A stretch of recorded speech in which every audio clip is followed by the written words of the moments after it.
Hey everyone, welcome to this mini podcast project series where we are going to go down the rabbit hole of ballet and the ballet wallets. For those who don't know, Ballet, which started in 2019, is a US company behind the world's first multi-currency, non-electronic, physical crypto wallet. My name is Eric, and I am part of the marketing team here at Ballet, and I'll be chatting with Ballet's founder and CEO, Bobby Lee, in all things ballet. From how it all started, to the inspiration behind it, from design to inception, what makes it secure and different from hardware wallets, and what the future looks like for ballet and crypto wallets in general. We're excited to bring this story to you all, so sit back and enjoy the conversation we had with Bobby Lee. So in this first part of the podcast series, before stepping into ballet itself, we're going to go further back into the history and background of BTCC Mint. First and foremost, Bobby, welcome. Yes, thank you. Excited to be here. Yeah, we're excited to have you, and we're excited to get into, the whole rabbit hole, deep into the rabbit hole of ballet. But first, before we get started, I know you just got back from the U.S., from your U.S. trip, and you were down in Miami.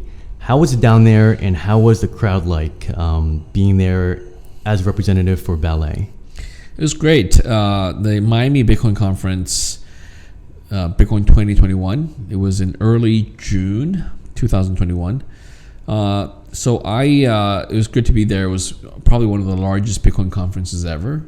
And it certainly was, it's been at least a year and a half, feels like, since the last major conference I attended in the US, since before the pandemic started.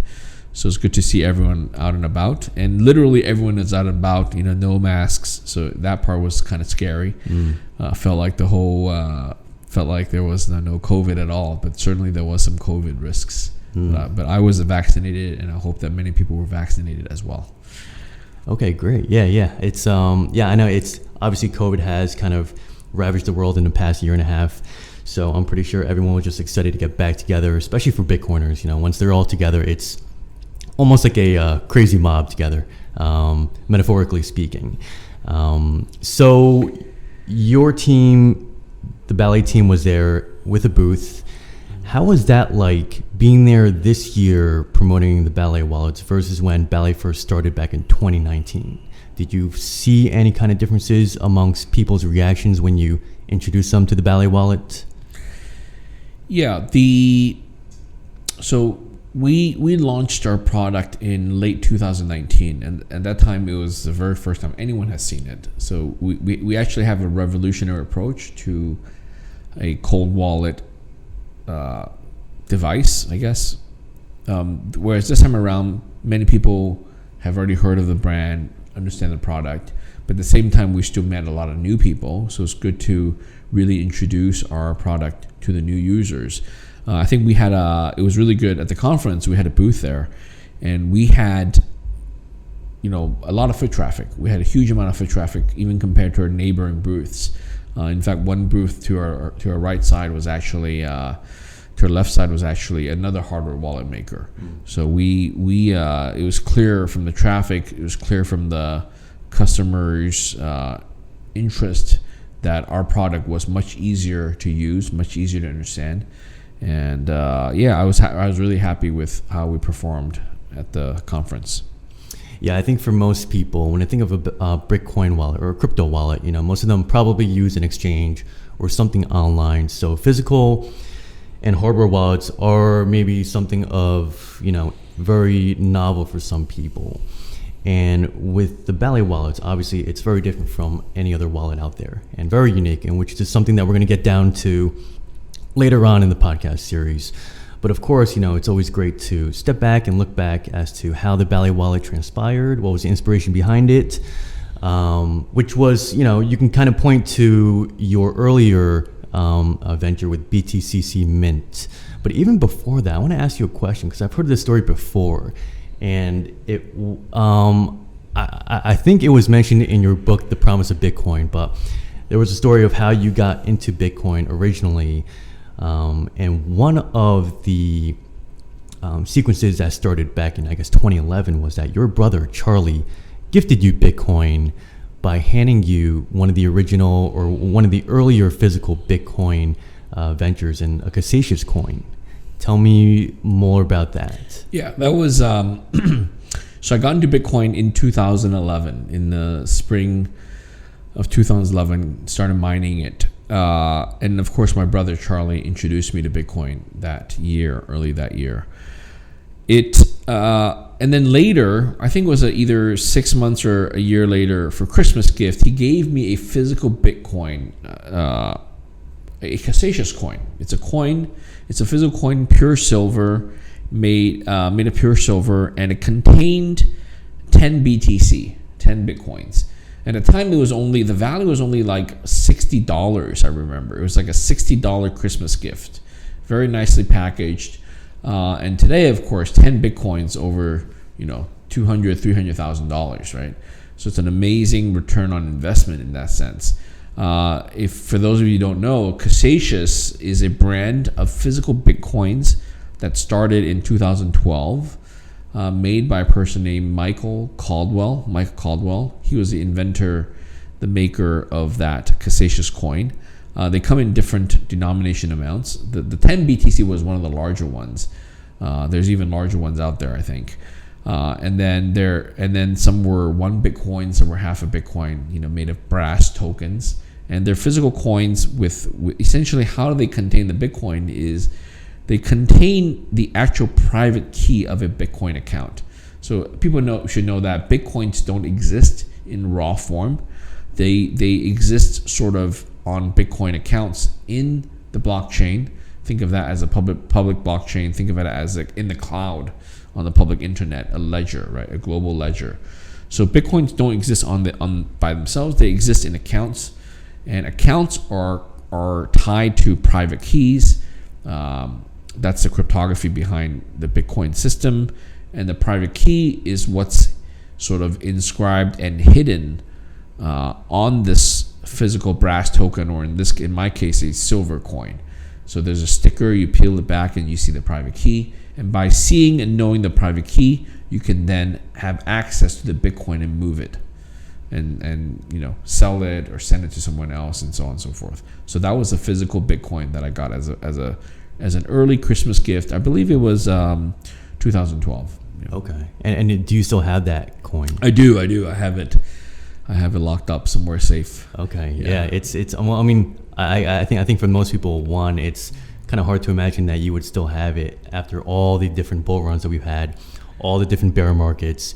Obviously it's human nature to sell at the top and buy at the bottom, right? Or actually the opposite, sell at the bottom and then buy at the top. So it's amazing how you were able to just weather through that and just hold that Bitcoin or that actual Casascius coin, which is 10 Bitcoins throughout the past 10, 11 years. Yeah, well, that's the other thing about physical objects is that I think you're right. That there's people would like to sell at the top and buy at the bottom, but we can talk about trading later. But it's hard for people to realize when the market is at the top or when the market is at the bottom.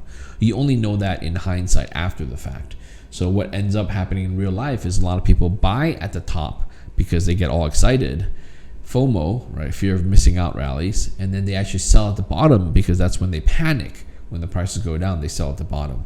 So that's the ugly truth for Bitcoin for casual users. I talk about it in my book, The Promise of Bitcoin.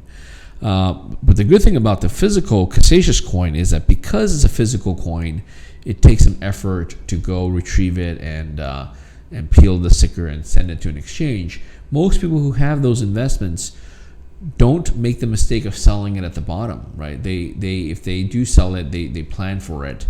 And so it's in some ways, myself and many people who have invested in Casascius physical Bitcoins is that the nature of the coin being physical has helped them hodl, has helped them hold on to their coin for a longer time, in which case now they have made a much bigger return on their investment. So that's helped myself and helped a lot of other people. If you don't mind me asking, but do you have that actual Casascius coin somewhere in a safe deposit box in a bank, or actually in your possession at home? It's with me somewhere. I won't go into details where it is. Yeah. And then more on that, just to stay on that topic. When you were actually given and gifted that Casascius coin, was it at that moment that inspired you to continue the idea and notion of, taking the digital into the physical with Bitcoin? Or, was it at that moment where the epiphany of that started, your ideas for BTCC Mint and then subsequently Ballet? Not exactly. So when I got that gift, I believe it was Christmas season of 2012. I believe. I forgot if it was plus or minus 1 year after that. It wasn't a time. So Bitcoin, obviously 2011 was an important year. That's when I got into it that summer, started mining it. And then, to be very honest with you, I think a year later, I just wasn't paying much attention to it. In the summer of 2012, I was busy with my full-time job at Walmart. And it was only after I left Walmart at the end of 2012 that I started going back and paying attention to Bitcoin again. And at that time, so I think that's when I got the coin, if I remember correctly. And then I realized, hey, I was looking for the next step of my career, and I obviously have been intrigued by Bitcoin, throughout that year and a half history. That's when I decided to go full time into Bitcoin and create BTC China. So I started that with my two co-founders. I became the CEO, and off to the races. That was very exciting for me to be able to do a startup, to launch a startup as co-founder, as a CEO. That's been one of my lifetime goals, to run a company, and in this case, to build a company, right? So to build a company first, and to do it in an area, in a sector, in a field that I was really interested in, right? It was technology mixed with finance, internet, and I was doing it in China. At the time, China was up and coming. So all of that combined, it was just very exciting times, early 2013.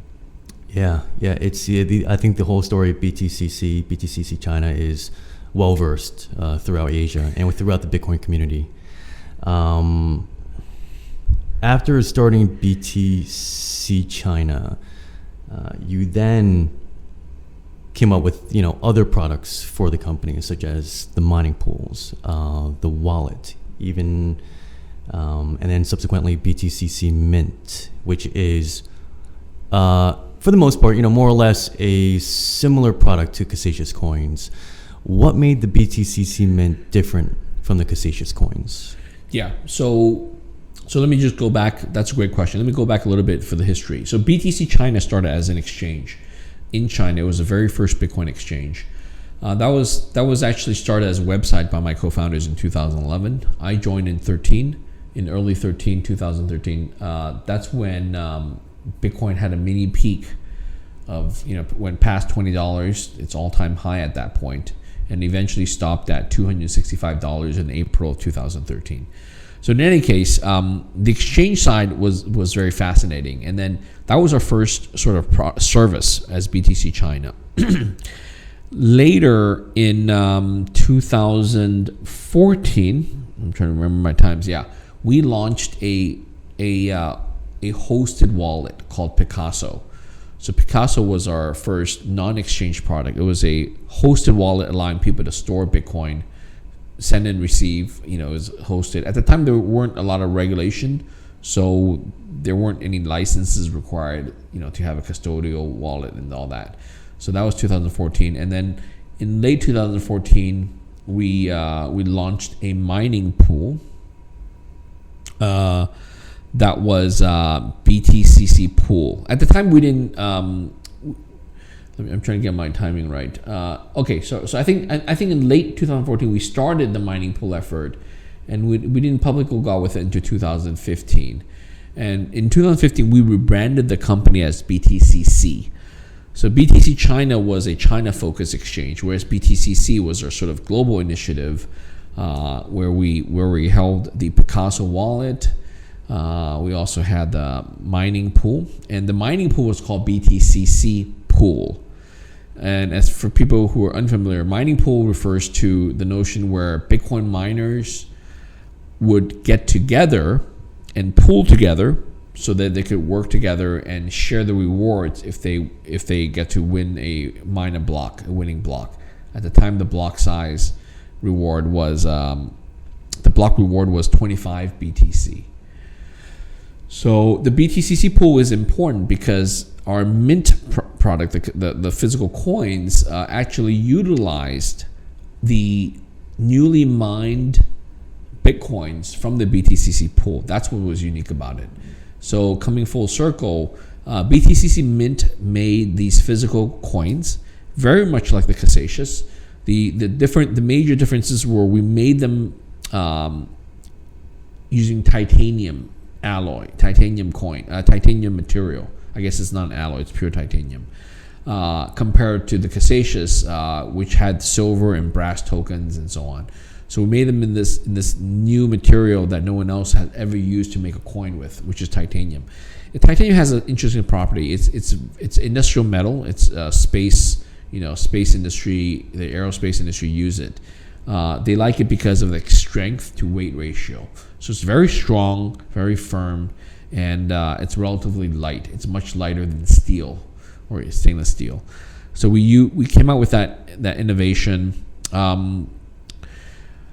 And then we also, the coolest thing is all the coins, they're all loaded physical Bitcoins, okay? They're loaded. The first product was 1 Bitcoin, and it was loaded with 1 BTC. And again, this is from the mining pool. So mining pool, each block reward that we win would yield 25 Bitcoins.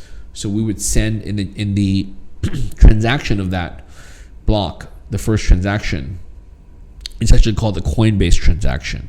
Not related to the Coinbase company, but in fact, the Coinbase company got its name from this term. So in every block that gets confirmed, people know that Bitcoin transactions are confirmed in the block. There's around 144 blocks per day, which comes out to about 6 blocks per hour, 1 block every 10 minutes. So each block confirms the transactions, and then there's a block reward. At the time, it was 25 BTC, because when Bitcoin started in 2009, it was actually 50 BTC, but the first halving came in November 2012. So by the time our mining pool launched, the block reward was already only 25 BTC, and with that 25 BTC, we were split it 25 ways. We would put 1 BTC into each coin. So if you look at those block transactions back then from BTCC Mint, you'll see the Coinbase transaction being split into 25 different addresses. So each coin had its own address, obviously, and they were fresh. These records, 1 Bitcoins had no prior transaction record. They came straight from the mining pool block reward. So that was very special and one of the main differentiators from the Casascius coins. Yeah, I think for anyone who had a chance to purchase or grab their hands on the BTCC Mint, I think that aspect is really cool, because I think having a Bitcoin that's never been touched before, it's almost like a virgin coin. It's clean, it's pure. I think this also alleviates some people's concern about, even having dirty Bitcoins, right? I know, we all know in today's current industry, there's a lot of different blockchain analysis firms that are tracking where these Bitcoins and different coins are coming from. So for a customer to have actual physical Bitcoins from BTCC Mint with Bitcoins that have never been touched before, I think that adds a really unique and really pure kind of aspect to their collectible. Yeah, the collectors like it. For most people, Bitcoin is fungible. So technically the value is all the same. It didn't matter whether this Bitcoin was 0 hop from the block reward or whether it was 1 hop or 5 hops. Technically there's a small difference. Market wise, we don't really differentiate. So it's interesting for collectors, but it's also important to say that one of the main features of Bitcoin is fungible. So I don't want to get into the rabbit hole of whether those coins should be, those fewer hop Bitcoins should be worth more on the market. Some people pay a premium for it, but in most cases, it's all the same. Mm-hmm. I'm looking at the BTCC Mint wiki page on wiki.coin.community. And on this page, you can see basically all of the different types of BTCC Mint products. And I'm assuming chronologically, in the right time sequence order, the first series was the V series. And then I'm seeing the Bitcoin chips came out, and then the S series, and then the most recent V series, 5 Bitcoin, V series, titanium, 1/10 Bitcoin. The beginning series, the V series, those were the titaniums. Yeah, the V series, the titanium 1 Bitcoin. That was the very first one. In fact, we had a prior one. We did do a artist proof about less than 100 coins. That was designed in late 2015. It was gold plated on some metal alloy. That was our first sort of test version. And those were mined, if I recall, in January of 2016. And those were, those are artist proof coins. We didn't end up selling them officially. But the first real coin was a V series titanium 1 Bitcoin, and that was made with titanium. No longer had the gold color. It was just this dark metallic color titanium, and that was launched, if I remember, it was in April of 2016. Yeah. And then with the Bitcoin chips, which came right after the V series, those were the poker style chips. Yeah. So the sequence was, we actually had a few products before the chips came out. So in April, we had the 1 Bitcoin, and then by May or June, we had the 5 Bitcoin, the V series. The 5 Bitcoin was actually very special. It was a much larger coin. It was a 50 millimeter coin. It's almost 5 centimeters across. It was exactly 5 centimeters across. It was 5 millimeters thick. So it was a thick, much larger coin. And we picked the number 5 because it was meant to be 5 Bitcoins, also V series. So 5 was a very special symbol for that coin. And we only made 500 of them, right? So that was in the early summer of 2016. And then we even launched the blocks. The blocks came out. So the blocks, this is even more special. These were full block rewards, meaning that each block was a physical Bitcoin. Again, same style with a sticker and private key on it, but they would contain the full block reward from the mining pool. And at the time, it was 25 Bitcoins. And in fact, 2016 was a year where we had the second block halving. So I think the block halving took place in June or July. So we had blocks before the halving and blocks after the halving. The blocks before the halving were 25 and more BTC. The blocks after the halving were only 12 and a half. So all the V series early coins came out before the block halving. So they came from the block rewards that were more than 25 BTC. And then the poker chips you mentioned actually was launched in the fall of 2016, and they came in different denominations, and they were made of these clay chips. We had 6 different colors. The most expensive was the 500K purple chip, and that's essentially 500,000 bits, which was the ratio is 1 million bits per Bitcoin per BTC, so it's actually half a Bitcoin. We have the black chip for 100K, that's a tenth of a Bitcoin. Then it came down to the green chip, which was 25K, which is 0.025, which is 1/40th of a Bitcoin. And then after that was a blue chip, 10K, which is 100th of a Bitcoin. The red one is 5K, which is 1/200th of a Bitcoin. And then the smallest was a white chip, and that was 1,000th of a Bitcoin, just a 1K chip. And these colors, by the way, I'm a fan of Las Vegas, and I've been to the casinos, play poker. So these poker chips are literally poker chips. Designed them as poker chips. I play poker, and they're designed with a color scheme of the U.S. Las Vegas casinos, with a green chip for $25, $5 for the red chip, $100 for the black chip, and so on. So the idea was one day Bitcoin would reach parity to $1,000 US, and then they would be roughly the same denomination as casino chips in Las Vegas. But of course, Bitcoin shot way past that, $1,000. Now I'm jumping ahead of myself, but I know in reading in your book, The Promise of Bitcoin, you did mention in 2018 when you had that break, you went to casinos, to Vegas a lot for a lot of gambling adventures. I'm curious, did you ever try to poach the casinos to offer your chips on one of their poker tables or any types of games in the casinos? Well, yeah, that's a great question. So the BTCC Mint poker chips, obviously it's not the same as a casino. Each casino has their own design, so I never try to pass off the chips to the casinos. The other reason is, by then, the BTCC Mint poker chips were worth way, way more than the casino chips of the same color or denomination. So, but I did use these chips as sort of, in poker, you have a thing called a card protector. So when you get your two cards for Texas Hold'em, you put something on it to make sure the dealer doesn't swipe them away. So I would use these BTCC Mint, either coins or chips, as a chip protector. So you actually used it in the casinos in front of other people? Yes, of course. Yeah. I even used it at the World Series of Poker, that event in 2018. Oh, wow. Did other peers right next to you ask you, like, oh, what is that? Yeah, some people ask me, what is that? What coin is that? And I would tell them. At the time I used, I think it was a 1/10 of a Bitcoin from 2018. It was newly released. So I used that as my chip protector during the World Series of Poker event in 2018. Yeah, well, I'm sure that was an awesome way to promote the BTCC mints on the table. Yeah, I'm pretty sure maybe it would have been a great distraction for your competitors on the table too. Yeah.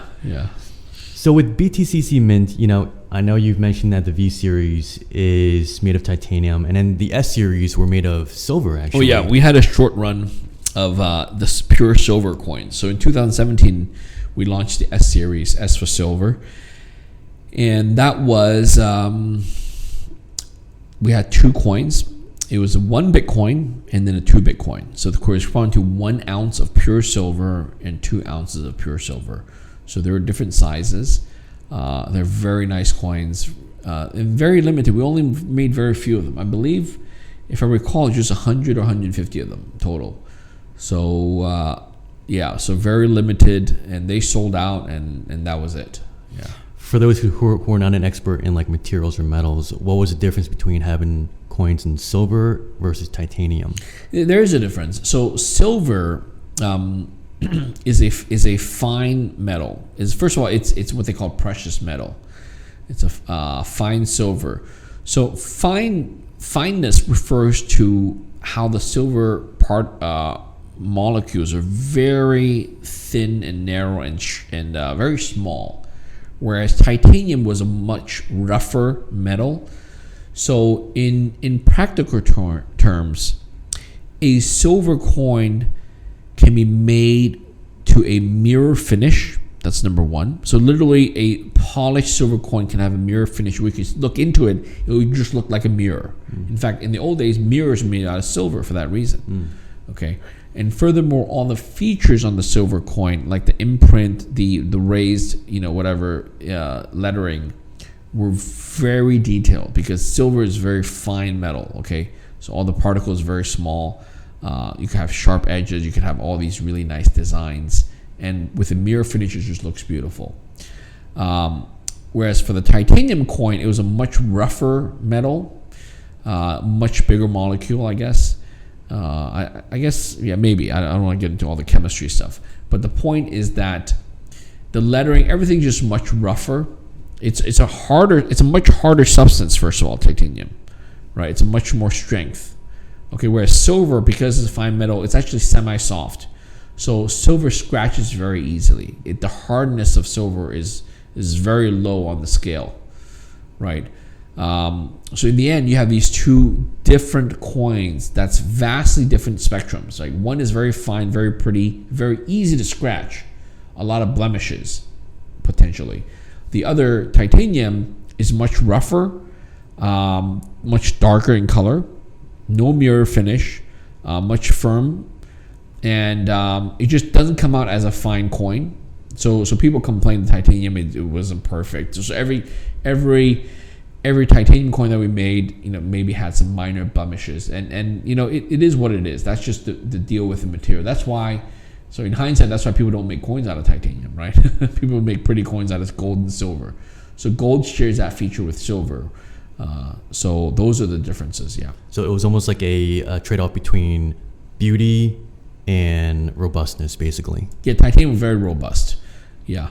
So the titanium coin you carry in your pocket, and you wouldn't worry about getting scratches and stuff like that. The silver coin you carry in your pocket, and then as soon as you take it out of the case in your pocket, then it's forever scratching and even tarnish and all that stuff. So it's a different kind of product. And then so for BTCC Mint, during the production stage and everything, and as well, this was early too, and I know Casascius Coins also had some criticism behind it because of the fact that they were pre-generating keys. Were there ever any kinds of criticism similar to that of Casascius Coins around BTCC Mint? About generating the private keys? Correct. Well, so yes and no. So with BTCC Mint, we generated the private keys. In fact, I personally generated the private keys. This is a very important topic. So we weren't the first maker of these physical Bitcoins. All physical Bitcoins, someone has to generate the private keys and encapsulate them onto the coin through what they call a tamper evident sticker, usually a sort of hologram type of sticker. You peel it, it leaves a residual print on it, so you can tell when people have peeled the sticker. It's a one-time only thing. So obviously Mike Caldwell, being the inventor of the Casascius coin, he had great reputation. His coins were very trustworthy. Now subsequently, unfortunately, there were some makers of coins where they actually did steal the funds. The coin funds got stolen. The determined industry is getting swept. Do you remember the names of those coins? I don't. There are some official websites that track the coins that have been swept. So those are the untrustworthy coins. Obviously, BTCC Mint has held up the reputation. I take great pride in the fact that BTCC Mint coins have never been swept, have never been tampered with, have never had any mass sort of security theft issues, right? We over the 3 years we made BTCC Mint coins, we made I think over 30,000 coins and chips and bars, what they call the blocks, and I think a total value of over 6,000 or 7,000 BTC. So a huge amount of value, and they've never been improperly swept away. The only times when they were swept is when the user would peel it. They would then use a private key and move the coins out, move the Bitcoins BTC, digitally move it off of the physical coin. So we've never had a theft. I'm really proud of that. And the reason we've never had a theft is because I took really great care of operational security in generating the keys, in destroying the electronic copies of the private keys. So in that sense, I'm very confident that it never has happened and never will happen. I think there was a story of one of your other older colleagues as well, who shared the story of how almost trepidatious, making these Bitcoins with actual Bitcoins in it can be at times. I think the story was that he shared a very memorable story that you might even remember, where there was just, one instance where you were just, I guess, walking from office to office within the BTCC complex, and then you had in your hand a sheet of paper, basically, with the list of addresses and private keys, with the Bitcoins already on those designated private keys. And it was funny too, because I think he also told me that on that particular piece of paper were about 500 Bitcoins. And I think you also shared this story with your colleagues about it too, considering the fact that it was just basically on a piece of paper. Obviously, I think 500 Bitcoins at that time were not as expensive as it is today, but yeah, that's an interesting story. I didn't know people talked about it. So let me give some details. So there was a special instance where we mined the coins. So normally we would make the coins and we'd make the physical coins, and then we'd mine into it. Okay, that was the normal procedure. But for 2016, when we launched the BTCC Mint, we actually did something special. I had in mind to launch the blocks, so we pre-made private keys and stickers, if you will, where we mined about, if I recall, it was 16 blocks of 25 BTC each. We mined it in December of 2015. So we did this even before the BTC Mint was officially launched. We mined about 16 blocks into 16 different addresses. We kept that in a company safe. And then later, when we launched the block, we created a special small collection of BTCC Mint blocks for the year 2015. And then we would put them onto the blocks. So those are special blocks. That was a 2015 series of the BTCC Mint blocks, and they contain 25 BTC. So at one point, you're right, we had one sheet of paper that had 16 or more addresses with a bunch of BTC loaded on them, and that was probably one of the world's most expensive sheets of paper. Yeah. That we carried, that I carried, carried around. There was only one copy. There weren't any other copies, Fun times. And I'm assuming at the time, you didn't really think anything too much of it, right? Because of the value of the fact that at the time it was probably between $300 and $500 per Bitcoin. So total value was in just tens of thousands of dollars, which was a lot of money. Yes, but nothing compared to where we are today. Yes. Right. Were there any and over the course of BTCC Mint's history, were there ever any production issues with BTCC Mint? Any customer issues or anything that the customers didn't like, or anything that the customers maybe have discovered, any flaws or defects? Yeah, the main issue is that because our coins were titanium, they didn't have what I explained earlier about the fineness of the metal. Silver was a very fine metal. With the silver coins, we were able to make them very nice and pretty, and they were very much in line with what the collectors expected from traditional coins made of fine silver and so on. Whereas with the titanium coins, we sold them and a lot of collectors bought them, but some had really high demands and were disappointed, frankly, with the quality. And yes, I understood it later that was the issue, is titanium is just not a fine metal. So it was fun to have made them with titanium, very unique, but in hindsight, they don't satisfy the collectors because it's not that pretty, right? It's not that pretty as a metal for coin. But anyways, we've since moved on. We stopped making them. The BTCC Mint business got shut down. As you know, the BTC company got acquired in 2018, in early 2018. We went to a new management team in Hong Kong. They ran the BTCC Mint business for another 6-12 months, and I was the coin maker. I was hired as a consultant to help them with that process. And I still, even in the 2018 coins, they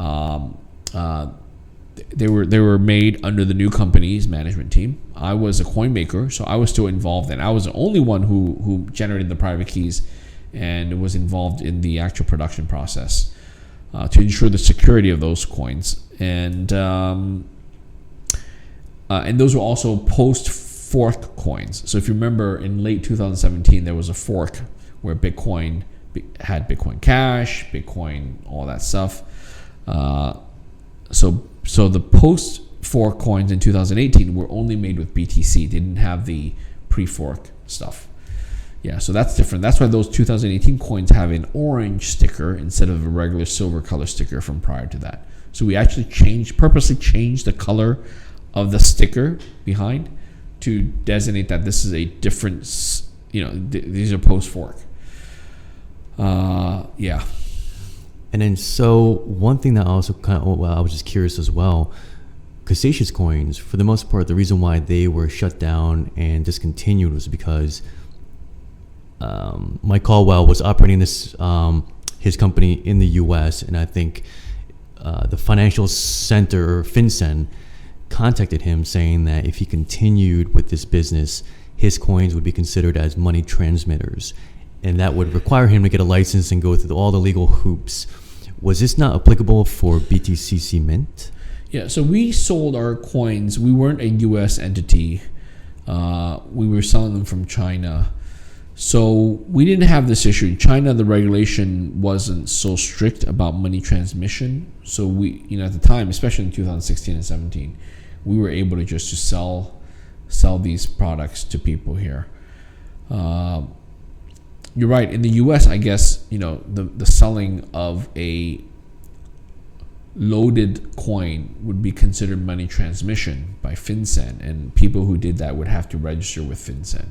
So that's the issue. Yeah.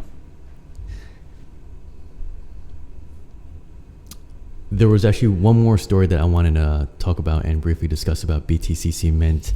More of a funny story on the lighter side. I believe one of your other colleagues as well told me a story about how there was, well, first of all, you guys had many big clients ordering BTCC Mint coins, but there was one particular one, and his order, which was so large, it required you guys to actually rent one of those large cars. So in China, the term to describe these kind of cars is called Miànbāochē, which is basically those big vans that were shaped like big loaves of bread. And I believe you guys rented one of those big cars just to put all of his chips and his whole order onto that car. I don't remember that exactly. There was one large order where we had to ship a lot of BTCC Mint coins. There was one time, I do remember a different case where we had to, one time we had to make some shipments to customers in Europe or international, and we basically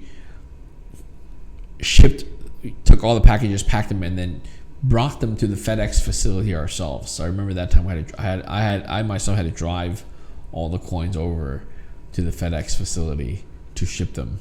And they were high value items, right? So FedEx didn't know at the time, but they were high value items. So we got insurance and all that, and shipped out. That was fun. And as you alluded to before, in 2018 was when the transition happened. BTCC was then sold off, but you like you said before, you stayed on as an advisor and a consultant for the BTCC Mint collection. Looking back now, what were your favorite BTCC Mint coins, and if anything, what made that time producing those coins so memorable for you? Yeah, all of those coins were my design and my babies, so to speak. So I hard for me to pick favorites. I like literally every one of them. I can point out some special, unique features. I think for me the 5 was very special. The 5 Bitcoin, because it was so large, so thick, and it contained so much Bitcoin. And we had a really nice wood case that would go with it. We even sold them in sets of 5, where the whole block would be there in a complete set. It's five coins of 5 of the 5 Bitcoins for 25 BTC. So that was very special. The blocks were very special. They were never been done before ever, right? The coins, you could say Casascius had them earlier, whereas the blocks, no one's had ever done that. Put a full block reward with all the small transactions in them onto a physical titanium block that was 8 by 8 centimeters, 1 centimeter thick. So it was something you could hold. So with that, the idea was you could hold a physical Bitcoin block reward in your hand, and that represented, each block had a block height number. So if you look in the public blockchain, that block height number went to a physical block. So that was very, very special. The poker chips were very special. We're the first one to do all these different color poker chips. I credit that to my passion for playing poker and casinos. Inspired me to make poker chips, standard regulation US style poker chips with the same color scheme as the casinos in Las Vegas. Same thickness of the chips, same size. We had to go through several iterations to get them just right. They would stack into a box of casino chips with the same 20 to a stack and all that. Of course, we had the half Bitcoin. We didn't get to talk about that. The half Bitcoin came out in, I think, late 2016. We also, and then of course the 2018 coins, even though that was post acquisition, they were special because they had the orange sticker. So post fork, but they had the orange sticker, so that was very unique as well. I'm trying to think if I left out anything. And of course, there was artist proof, very limited issuance. That was as a test series in early 2016. Yeah, gold plated. And the reason we didn't go with that because the gold plating would fade off. So some of them today they're starting to fade off, and it is what it is. It's just that was not a perfect product, but it was the only coin we made that was actually gold in color. Yeah. Are BTCC Mint coins still available for purchasing? And if so, if anyone's listening on the podcast, where would they be able to find it? Yeah, so they're not. They don't. Obviously, BTCC, the company, doesn't sell them anymore. They're all sold out. They're all sold out long ago. You could potentially find them from collectors, from secondhand. It's called the secondhand market. It's called the secondary market. From existing collectors who may want to diversify. There's a forum on Bitcoin Talk. So Bitcoin Talk is a popular forum for early Bitcoin people to discuss things. And there's a subtopic there called collectibles. So if you go search on Bitcoin Talk forum collectibles, you can find people still trading, buying, selling BTCC Mint products. So if you really want to buy something, go there and post saying you want to buy and say what you want to buy, and then potentially some sellers might reply or see who are selling BTCC Mint stuff. Yeah, that's probably the only reliable way for you to get BTCC Mint products at this stage. Awesome. Well, at the moment, I only have the Ballet wallets, but I think after this conversation with you, maybe it might have inspired me to go search for one of those secondhand BTCC Mint products. Just so you know, those collectibles, they always have a premium. So let's say the one Bitcoin titanium before the fork or after the fork, they would. So you don't buy it. So if it even says one Bitcoin, you're not able to buy with just one BTC. So there's a 10, 20, even 50% premium on some of them. So be prepared to pay a premium for that product, and especially the blocks, right? In fact, the blocks, I don't think they've ever sold. They're just so rare. Yeah, and I'm assuming within the next 5 or 10 years later down the line, these BTC Mint products will be worth more and more money as people obviously become more aware of Bitcoin and become more involved in the industry. So it's awesome to hear the story about how BTCC Mint became about, and then for the next podcast, we're going to talk about the next step after that, which is the eventual selling of BTCC and then what came after that. So thank you again for joining the conversation and talking about BTCC Mint. For those listening on the podcast right now, stay tuned for the next podcast, the podcast session, which will come out in a week or two. So thank you, Bobby. Okay, great. If you enjoyed this conversation with Bobby Lee, let us know your takeaways in the comment section below. Also, please feel free to share it on social media and tag us accordingly based on our social media handles in the video description. And if you haven't already, please follow us on Twitter at Ballet Crypto to stay on top of all the latest happenings with our wallets, news, promotions, and educational content. On the next episode of this podcast series, we'll be chatting with Bobby Lee again on why he decided to start Ballet after his success of his previous crypto venture in BTCC. So please stay tuned for that episode to come out by subscribing to our YouTube channel.